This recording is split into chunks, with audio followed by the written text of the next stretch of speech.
오늘의 말씀의 제목은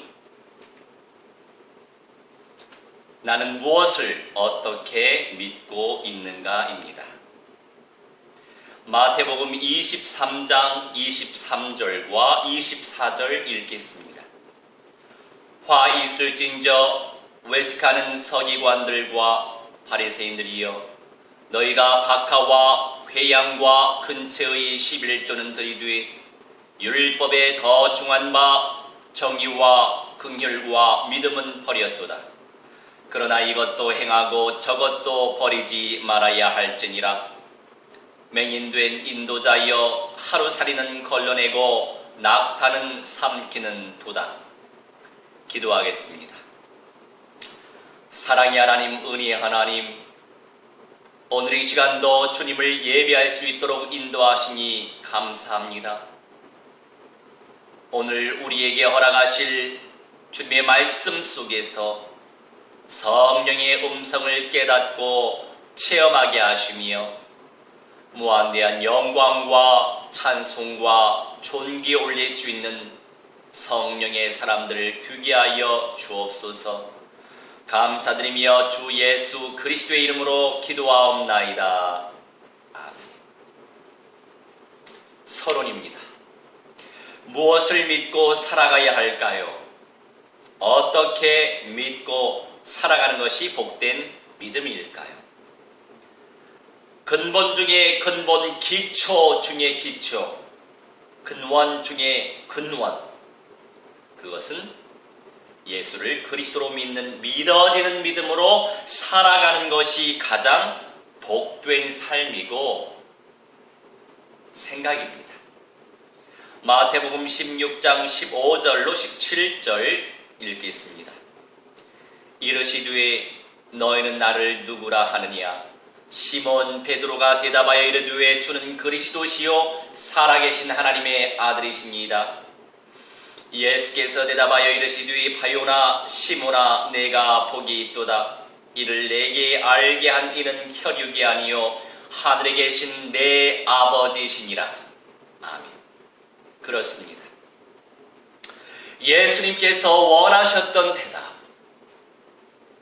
그리고 여호와 하나님께서 부어주시는 은혜 속에서 고백되어지는 그 믿음의 고백은 바로 예수님이 그리스도라고 하는 사실이고, 그리스도이신 예수님이 독생자 하나님의 아들이시다라고 하는 사실입니다.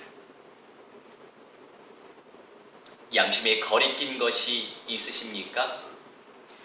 그것부터 믿음으로 해결하시기를 주의 이름으로 축원합니다. 성령께서는 양심을 거스르지 않으세요. 성령께서는 내 생각과 판단과 생각이 아니라 내게 주신 말씀을 통해 인도하십니다. 그것이 성령의 인도하심이에요.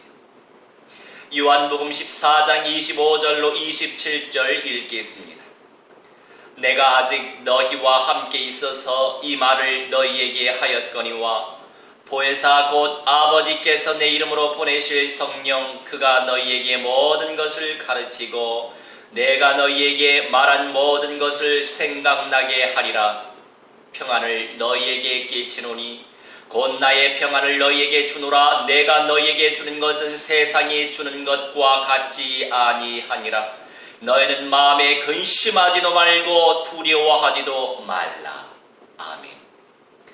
근심거리가 있으십니까? 두려워하고 계십니까? 그것이 곧 세상 안에서 생각되어지는 생각이고, 그 생각을 통하여 사탄이 사탄의 나라를 확장시키고자 노력하는 그 육신의 산물이 바로 근심이고 두려움입니다. 성경에서 말씀하고 있습니다. 사랑이 없을 때 두려워한다고 합니다. 그 두려움은 사랑으로 말미암아 해결할 수 있다고 말씀하세요. 그런데 두려워할 때 그 두려움 때문에 형벌이 따라온다고 말씀하세요. 우리가 예수님의 사랑을 받은 사람들이에요. 성령의 은혜 속에서 성령 충만한 임재를 체험하고 있는 하나님의 자녀들이에요. 그렇기 때문에 모든 것 주님께 의뢰하시고 주님을 의지하시며 주님께 간구하시고 믿음으로 천국을 침노하시면 주님께서 채워주실 줄 믿습니다.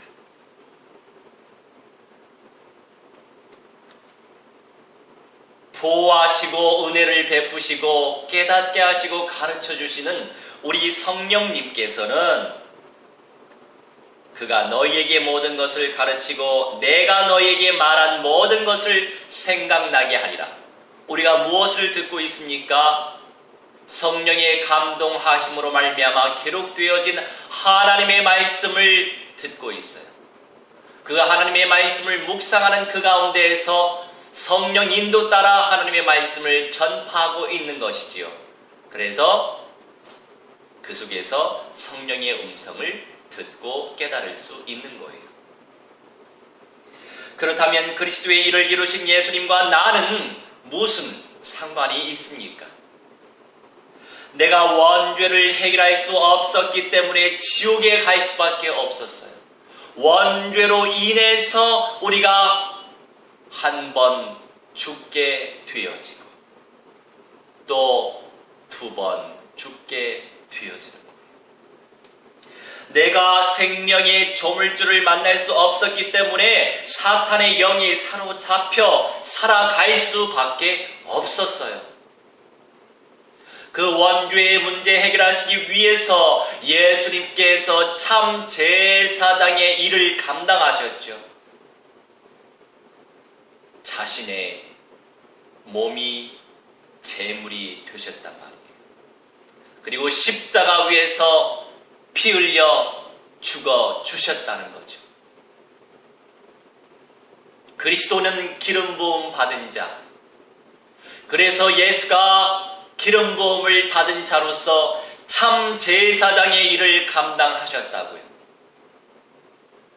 구약 시대에 제사장들을 보내신 것은 곧 예수님을 예표하신 사건들이에요.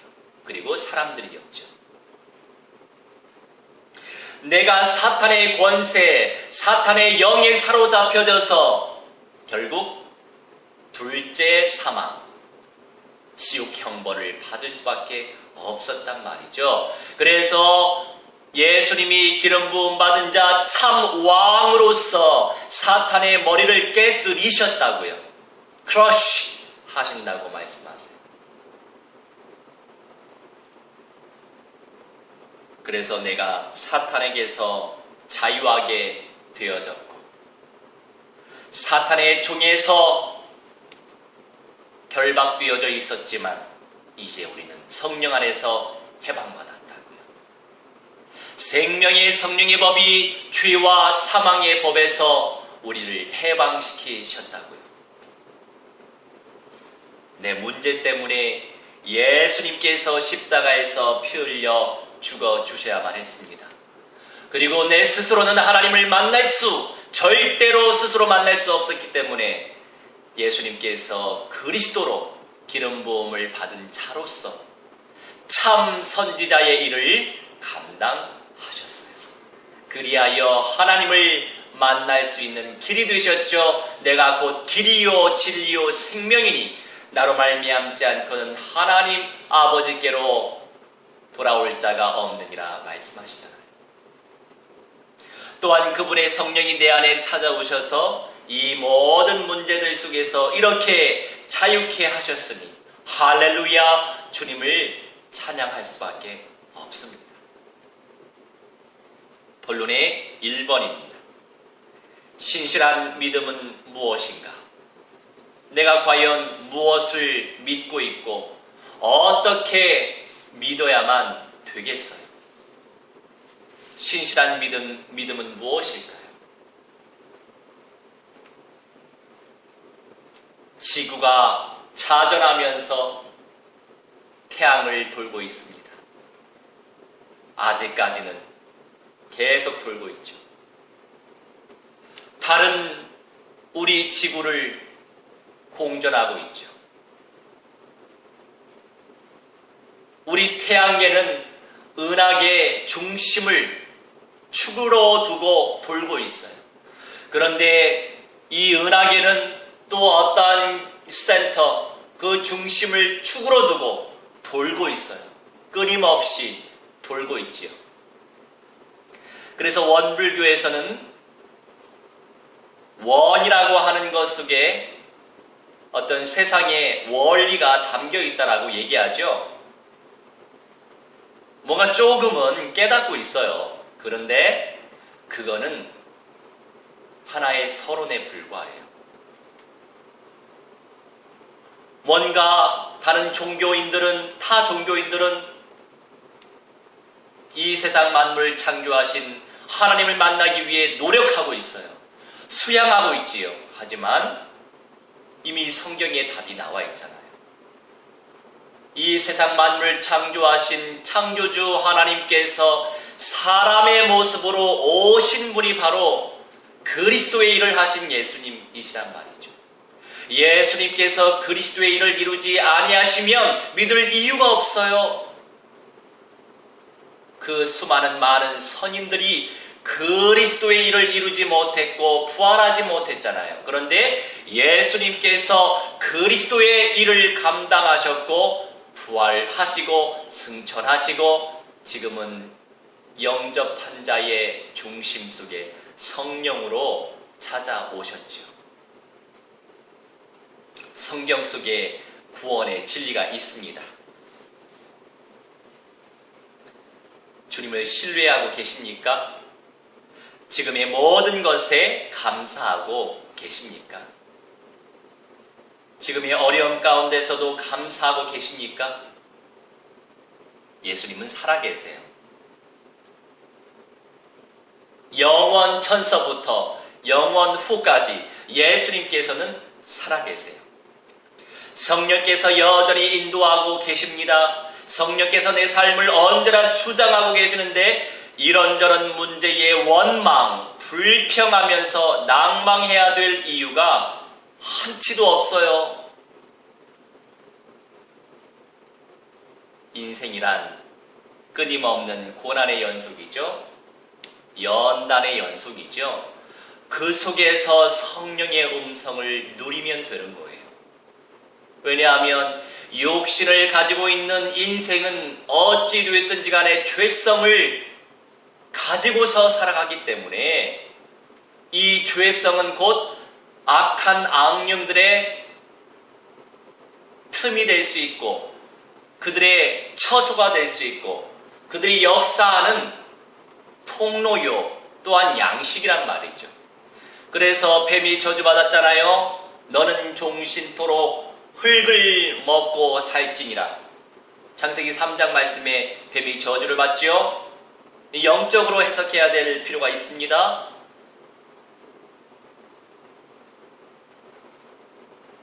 사람의 죄성이 곧 사탄의 양식이란 말이에요.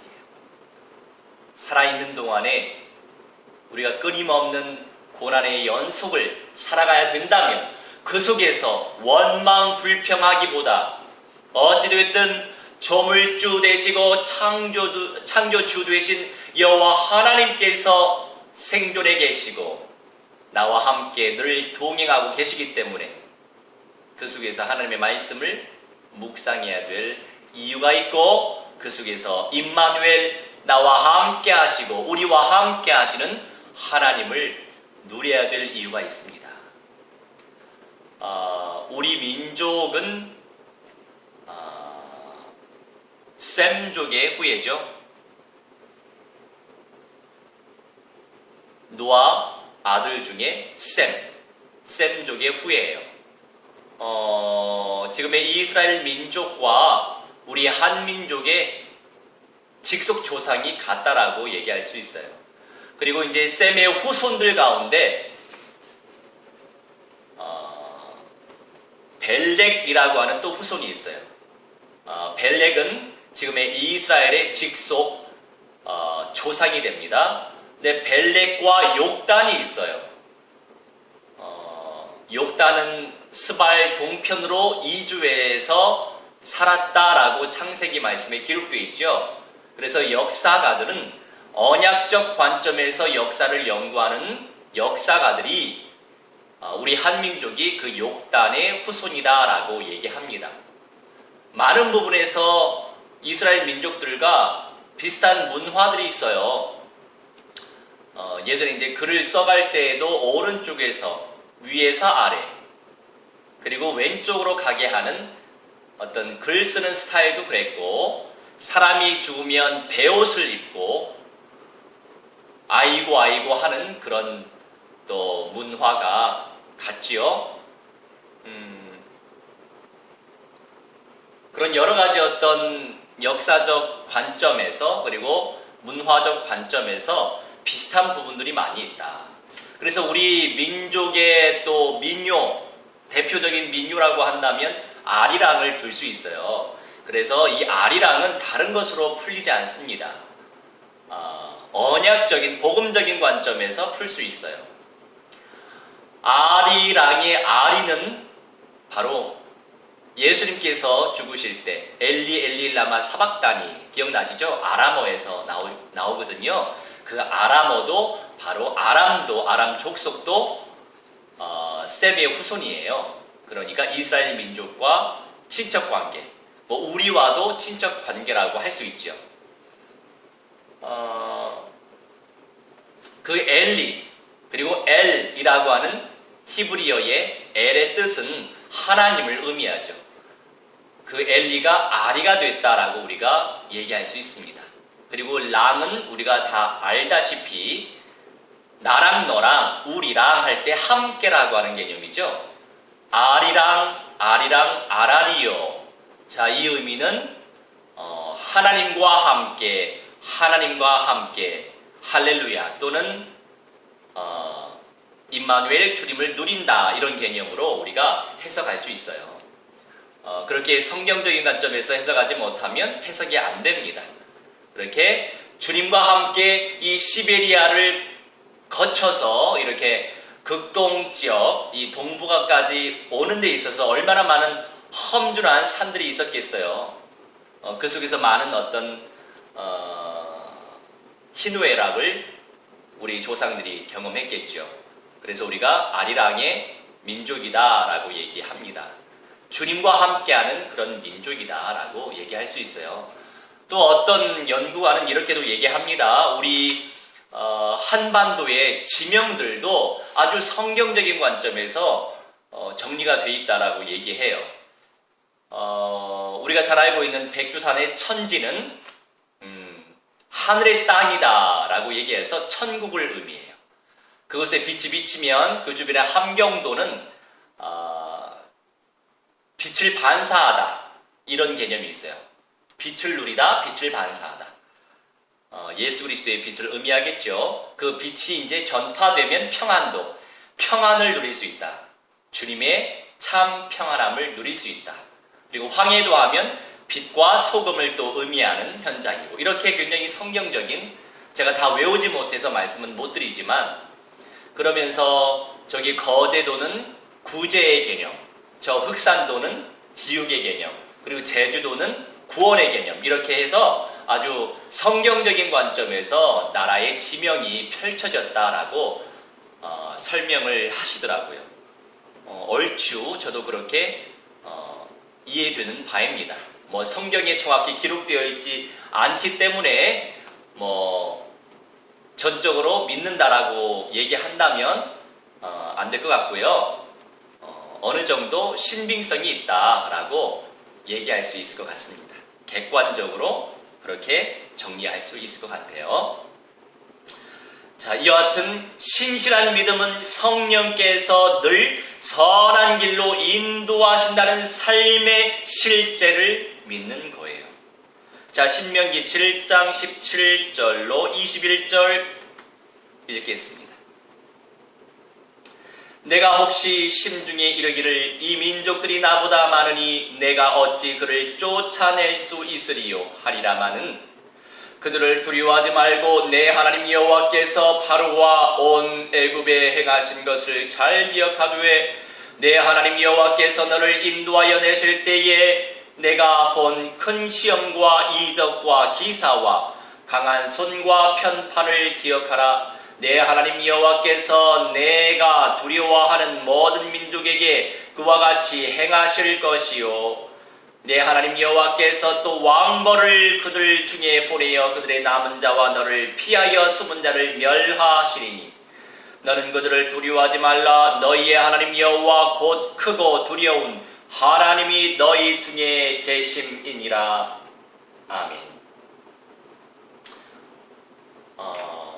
우리가 이런저런 삶을 살다 보면 내가 원하지 않는 일들이 펼쳐질 때가 종종 있어요. 그리고 내가 견딜 수 없는 상황도 부딪힐 때 참 많이 있습니다.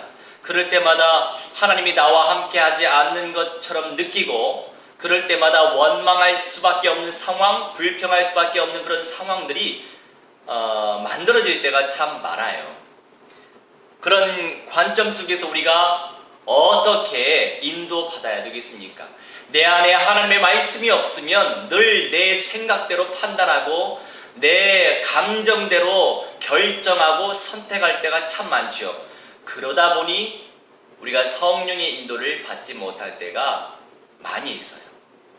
그래서 늘 매 순간마다 주님의 말씀과 함께 동행해야만 되는 겁니다. 왜냐하면 성령 하나님은 말씀이시기 때문이에요. 성삼위 하나님은 말씀이시기 때문이에요. 그래서 이 말씀을 성경에 기록하게 하신 거지요. 그래서 우리가 성경 속에서 구원을 받고 성경 속에서 구원을 누리고 임마누엘을 체험할 수 있는 것입니다.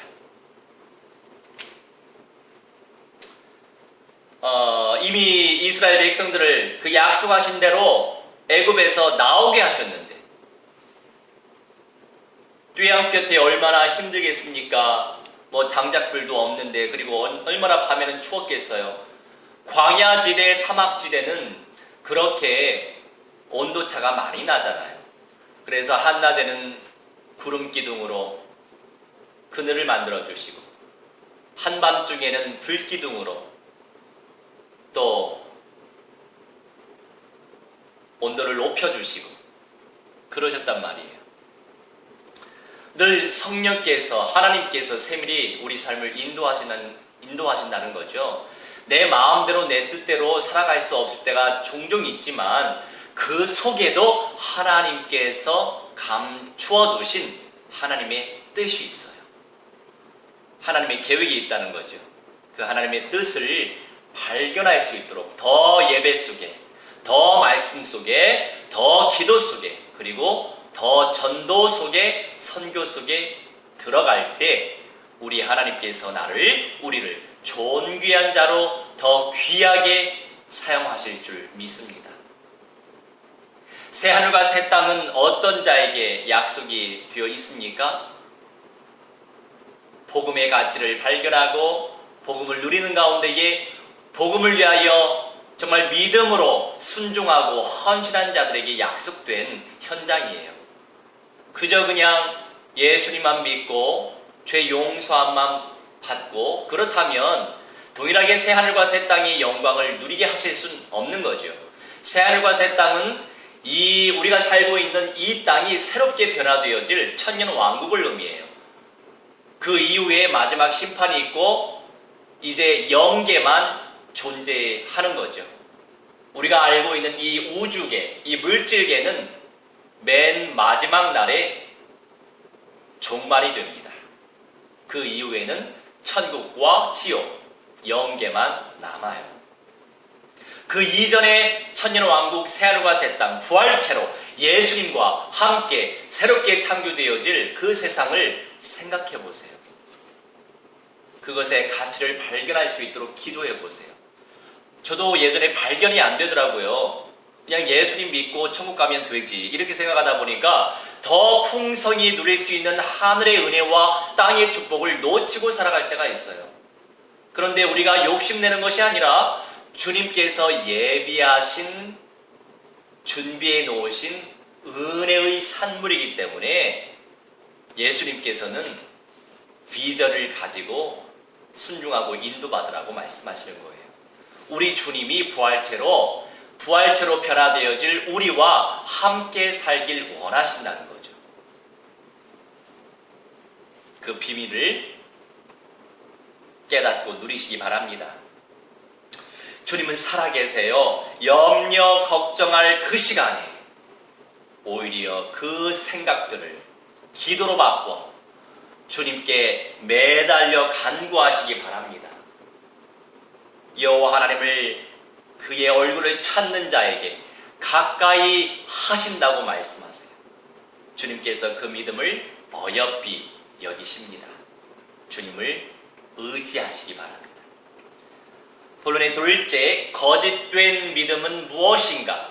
자, 신실한 믿음은 말씀 중심 속으로 들어가는 것이 바로 신실한 믿음이고, 주님께서 예비해 놓으신 그 비전과 그 꿈의 가치를 발견하고 믿음으로 천국을 침노할 때 온전한 신실한 믿음을 누릴 수 있다는 거예요.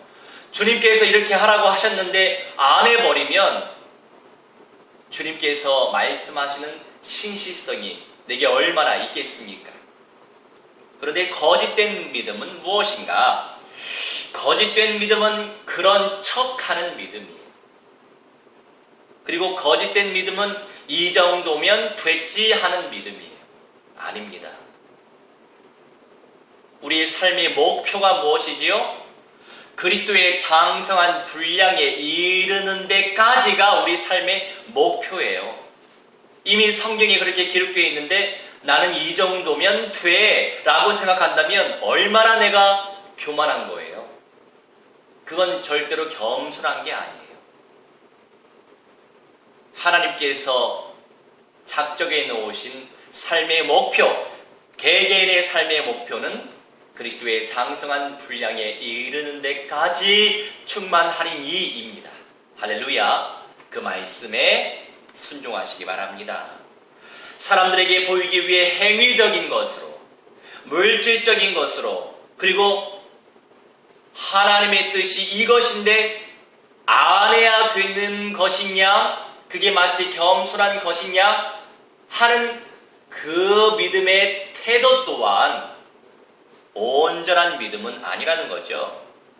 그리고 이런 여러 가지로 이렇게 드러내는 죄의 본성주의적인 신앙이 바로 거짓된 믿음이에요. 마태복음 6장 1절과 4절과 6절 읽겠습니다. 사람에게 보이려고 그들 앞에서 너희의 의를 행하지 않도록 주의하라. 그리하지 아니하면 하늘에 계신 너희 아버지께 상을 받지 못하느니라. 내 구제함을 은밀하게 하라. 은밀한 중에 보시는 너희의 아버지께서 갚으시리라. 너는 기도할 때에 내 골방에 들어가 문을 닫고 은밀한 중에 계신 내 아버지께 기도하라. 은밀한 중에 보시는 내 아버지께서 갚으시리라. 아멘. 자, 사람에게 보이려고 사람들 앞에서 그 사람의 의의를 행하지 않도록 주의라고 말씀하세요. 주의하라고 말씀하세요. 사람에게 보려고 하는 중심으로 하게 되어지면 이미 하나님 다 하시기 때문에 그것으로서 사람들에게 이미 상을 인정을 받았기 때문에 하늘에 계신 너희 아버지께 상을 받지 못한다, 상을 주시지 않는다라고 말씀하세요. 그러니 순전한 믿음, 신실한 믿음은 하나님 앞에서 은밀하게, 겸손하게, 온유하게 하는 것입니다. 내 구제함을 은밀하게 하라. 은밀한 중에 보시는 너희 아버지께서 갚으신다 약속하세요. 믿음으로 하나님 앞에서. 너는 기도할 때 내 골방에 들어가 문을 닫고 은밀한 중에 계신 내 아버지께 기도하라. 자, 어떤 사람들은요, 식사 기도할 때 한 3분, 5분 하시는 분들이 계시더라고요.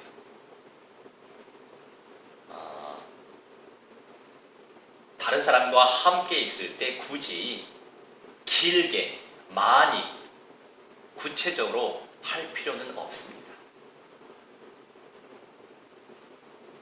뭔가 기도하는 것을 보면 다른 사람들이 나를 뭔가 인정하겠지. 아, 저 사람 정말 신통방통하다. 야, 얼마나 믿음이 좋으면 저렇게 기도를 할까? 이런 것을 듣기 위해서 기도하는 사람들도 있고 그런 중심을 가질 때도 있어요. 내가 그렇다고 한다면 하나님 앞에 자백하고 골방에 들어가서 주님께 기도하시기 바랍니다. 길고 많고 구체적으로 그 제목 붙잡고 기도하는 내용들은 골방에서 혼자 있을 때 주님께 할 때에 하나님께서 더 자세히 들어주신다는 거예요.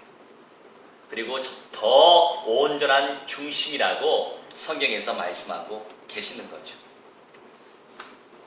살아계신 하나님을 두려워하시기 바랍니다. 믿음은 주님께서 주시는 은사이기 때문에 내가 그런 척 할지라도 성령을 속일 수 없어요. 성령의 충만함을 앙망하십시오. 그저 주신 것만큼 감사해 하시고 그저 주신 믿음의 분량만큼 믿고 진솔하게 소통하면서 하나님께서 내게 말씀하시는 그 말씀을 기준 삼아 놓고 기도하시기 바랍니다.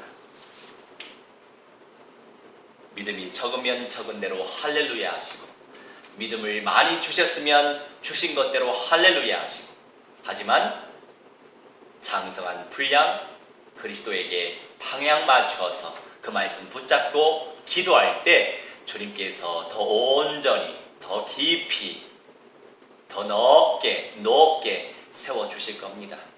있으면 있는 대로 할렐루야. 모든 상황 속에서 신실하게 생각하고 말하고 행동할 줄 알아야 거짓된 믿음 속에서 더 벗어나고 신실한 믿음 속으로 더 깊이 들어갈 수 있습니다. 사무엘상 26장 23절 읽겠습니다.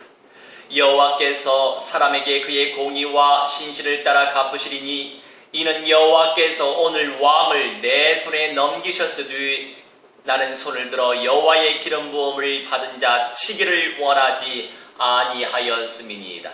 아멘. 다윗의 고백이지요. 여호와께서 사람에게 그의 공의와 신실을 따라 갚으신다. 신실하시기 바랍니다. 사람들 만날 때에도 신실해야 돼요. 어떻게 하면 저 사람은 어떻게 이용해 먹을까? 이런 마음이 아니라 어떻게 주님의 마음으로 주님의 사랑을 베풀 수 있을까? 도울 수 있을까? 저 사람을 어떻게 내가 도와주면 섬기면 더 행복하고 감사하고 기뻐하고 하나님께 할렐루야 찬송하며 영광 돌릴 수 있도록 인도할 수 있을까? 이런 어떤 주님께서 원하시는 중심으로 신실하게 사람들을 섬기시기 바랍니다. 또 공의로운 하나님이에요. 하나님의 자녀이기 때문에 구원받았지만 하나님의 자녀 또한 공의, 생각하고 마음 먹고 표현하고 행동하는 것에 따라서 그 열매와 결과가 나타나요. 그러니 신실해지기 위해서는 주님의 말씀 속으로, 내 스스로 말씀 속에 들어갈 수 없으면 주님께 간절히 간구하면서 은혜를 간구하며 나아가는 것이 바로 침노하는 신앙이에요. 주님께서 침노당하길 바라세요. 그래서 야곱이 여호와 하나님과 겨루어서 이긴 자 이스라엘로 바뀌어진 거죠. 주님께 매달리시기 바랍니다. 그리고 주님을 앙망하시기 바랍니다. 서울대 ISF 한글 교육하는 그 기관 속에 또 ISF 합창단을 구축했어요. 한 10여 명 올까 싶었어요. 그런데 이번에 대략 한인들 그리고 유학생들 다 합쳐서 비율이 3대 1 정도 돼요. 유학생들이 3, 우리 한인들이 1, 이 정도 비율인데 지금까지 한 47명이 이 합창에 참여하겠다고 의사를 표현했어요. 뭐 중간중간에 들어왔다가 나가는 사람도 있지만 하나님께 할렐루야 할 수 있는 귀한 시간들을 가졌답니다.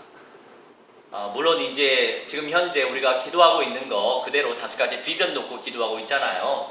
첫째가 차세대 후대 복음화, 그리고 둘째로 복음 엘리트 복음화, 다민족 엘리트 복음화, 그 다음에 세 번째 산업인 복음화, 네 번째가 문화 복음화, 다섯째가 전인 치유 복음화. 그래서 이제 제 개인의 현장 속에, 만남의 현장 속에 결국 사람이 소중한 거고, 사람이 가장 존귀한 거고, 사람이 재산 중에 재산이죠. 우리 하나님은 사람을 살리시기 위해서 사람으로 오셨잖아요. 그리고 사람을 살리시기 위해서 사람 되신 예수님께서 그 몸을 제물로 바치셨잖아요. 사람이 그만큼 존귀하고 소중한 겁니다. 소중한 존재인 거죠. 그래서 사람을 사랑하고 사람에게 더욱더 신실하고 진실하고 사람을 살려야 될 이유가 바로 거기에 있어요. 사람이 가장 고귀하기 때문에. 그런데 저 북한이나 저 사회주의, 저 공산주의 사상, 사람 중심의 나라, 사람 중심의 사람을 위한 공동체 형성이 아니라 자신의 이념과 사상을 현실화시키기 위해서 나라를 세우고 정부를 조직한단 말이죠. 그래서 문제가 발생할 수밖에 없는 거예요.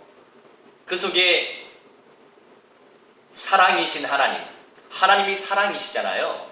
사랑 되신 하나님이 없기 때문에 사람을 사랑할 수 없는 거죠.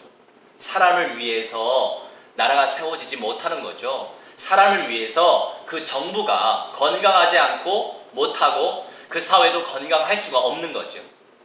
그래서 우리는 하나님 안에서 사람을 사랑할 때 온전히 섬길 수 있는 것입니다. 그래서 그렇게 만남을 주시고 또 보육원 아이들도 지금 평일에 한 시간에 또 이렇게 인문 교육을 하면서 동요, 아리랑이나 나의 살던 고향은 또 우리의 소원은 통일 이런 걸 준비하고 있어요. 그래서 나중에 외국인들 방학 때에는 유학생들과 함께 우리가 조인해서 보육원에서 발표회를 가질 생각이에요. 그리고 그 지역 또 마을 공동체가 있어요. 또 공연을 마음껏 하고자 하는 그런 젊은 친구들이 그 시청, 구청에 의뢰해서 마을 공동체를 형성했는데 아주 지혜 있는 친구죠. 그 대표가. 그래서 이제 그게 통과됐어요. 통과돼서 시에서 재정을 지원해줬고, 그래서 마음껏 모든 사람들이 공연할 수 있는 그 오픈되어진 현장이 또 열려져 있어요. 그쪽 팀은 또 그 음악 밴드가 있거든요. 노래하는 또 친구들도 있고, 그래서 다방면으로 커뮤니케이션하고 또 네트워킹 조성해서 결국 문화를 복음화하고 그 속에서, 그 만남 속에서 그 생명 한 사람 한 사람을 살리게 하시기 위해서 우리 하나님께서 현실의 문을 점증적으로 열어가시더라고요. 할렐루야 했죠. 결론입니다. 안 되는 것이 있으십니까? 막히는 것이 있으십니까? 주님께 간절히 매달리시기 바랍니다. 내가 할 수 없는 영역이라면 주신 말씀이 믿어질 수 있도록 간구하시면 됩니다. 그렇죠? 그런데 우리가 간구하지 않아요. 기도하지 않아요. 기도할 수 있는데 왜 염려하십니까? 라고 하는 찬양도 있잖아요. 또한 기도응답의 믿음 속에서 주님을 이렇게 신뢰할 수 있는 거예요. 의미 없이 대로 넓은 길을 좋아하지 마세요. 또 협로를 좁은 길을 피하지 마세요. 성령께서 만남을 주시고 성령께서 말씀을 주셨다면 그 말씀을 의지해 감사로서 순종하시기 바랍니다. 사도행전 16장 13절로 15절 읽겠습니다. 안식일에 우리가 기도할 곳이 있을까 하여 문 밖 강가에 나가 거기에 앉아 모인 여자들에게 말하는데 두아디라시에 있는 자색 옷감 장사로서 하나님을 섬기는 루디아라 하는 한 여자가 말을 듣고 있을 때 주께서 그 마음을 열어 바울의 말을 따르게 하신지라. 그와 그 집이 다 세례를 받고 우리에게 청하여 이르되 만일 나를 주 믿는 자로 알거든 내 집에 들어와 유하라 하고 강권하여 머물게 하니라. 아멘. 사도 바울은 복음을 위해 존재한 자였어요. 지금 한참 전쟁이 터지고 있는 시리아의 다메세쿠스 라고 하는 현장이 성경에 나와 있는 다메섹이에요. 그 다마스쿠스 지금 현장이 그렇게 무너지고 있지만 2000년 전에 바울을 부를 때 예수님께서 빛으로 임하셔서 그 다메섹 현장에서 바울이 회심하게 되죠. 그리고 이방인의 사도가 됩니다. 복음의 제사장이 됩니다. 왜요? 복음은, 복된 소식은 예수가 그리스도라고 하는 사실이에요. 왜 이렇게 자기 생명을 다하여 복음에 헌신했습니까? 사람을 살기 위해서예요. 지옥의 권세에서 해방시키고 사망 권세에서 해방시키고 참 하나님을 만나게 하고 성령의 인도받게 하고 첫째 부활의 영광을 누리게 하기 위해 새 하늘과 새 땅의 축복을 누리게 하기 위해 바울이 이렇게 생명을 걸고 헌신했어요. 우리는 어떻습니까? 주님의 말씀이 내 삶의 지표가 된다면 내 수준과 나의 어떤 한계는 당연히 내가 잘 알고 있고 내가 내 자신도 잘 모르고 있지만 여하튼 말씀 기준에 세워두고 하나님께 간구하며 주님의 은혜의 분량 따라 분복 따라 그 말씀의 기준 속에 들어가게 하시지 않겠습니까? 그래서 그 가치를 발견했다면 성령의 음성을 체험했다면 기도부터 간절히 하시기 바랍니다. 그래서 이렇게 드디어 소아시아에서 마게도냐로 하나님이 턴을 시키셨잖아요. 그래서 유럽이 먼저 복음화가 되었죠. 그 시간표 이후에